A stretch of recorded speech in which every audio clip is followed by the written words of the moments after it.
MMA Fighting's 2026 Fighter of the Mid-Year, Justin Gaethje Jr. is in the books, which means we are officially halfway through the year. The first half of 2026 has been a mixed bag, with several underwhelming events, but a few incredible highlights. During this down week before we head to UFC 329 and the back half of the year, MMA Fighting is going to stop and take stock of where things stand in the best of 2026 rankings right now. And what better place to start than with the big one, Fighter of the Year. And if we're looking at who the Fighter of 2026 is thus far, there's really only one choice, UFC lightweight champion Justin Gaethje. Honestly, what more is there to say about Gaethje?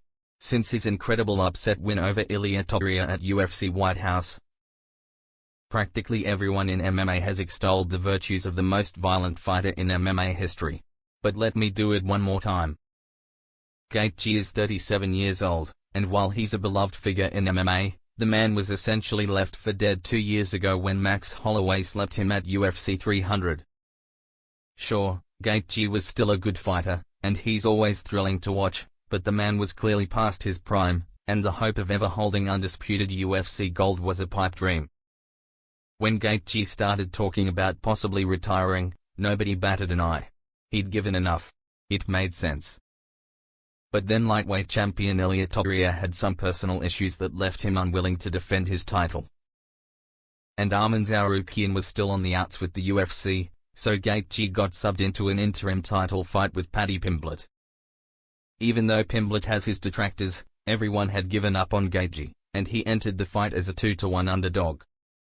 But as he'd done an incredible 7 times already in his UFC career, Gaethje defied the odds and battered Pimblett in one of the best fights of 2026. Becoming the first person in UFC history to be a 2-time interim champion. That was a fun fight, and a good outcome for Gaethje, but the truth is, people don't care much about interim titles. And in this case, all that belt meant was a reservation to get demolished by Ilia Topuria at some point in the future. Heading into UFC White House, Gaethje was a massive underdog to Topuria, and for good reason. Even he acknowledged he'd need to fight a perfect fight to upset the no. 2 pound-for-pound fighter in the world, and given the run Topuria had been on, Gaethje seemed set up to fail, and to do so on the biggest stage possible. Except he didn't. Instead, Gaethje did deliver a perfect performance, breaking Topuria down in another Fight of the Year contender, and authoring one of the greatest upsets in UFC history, all on the grandest stage possible. It was the epic crowning achievement of one of the most remarkable MMA careers you'll ever see, and one that will live forever. MMA doesn't get stories like this, and I'll be shocked if any fighter surpasses Gaethje in 2026.